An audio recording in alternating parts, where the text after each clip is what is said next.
Welcome to the Slop Farm. Enjoy the video. You start by verifying prerequisites. Check your B650 BIOS version and enable TPM if not already active, because secure boot depends on system firmware and key storage. Once done, back up BIOS settings and save any important data.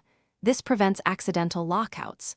Make sure your operating system is compatible and that external drives are disconnected to avoid boot confusion. If your BIOS is outdated, update it using a verified GIGABYTE USB BIOS flash.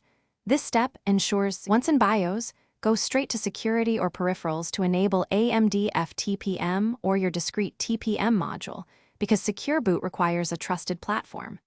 Make sure TPM shows provisioned and active. If not, clear and reinitialize per motherboard prompts.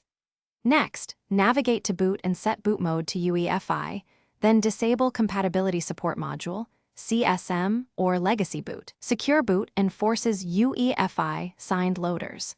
Save changes and reboot into BIOS again to access secure boot settings reliably. Now enable secure boot in Boot Secure Boot and choose Standard to automatically use vendor keys, or Custom if you must enroll keys manually.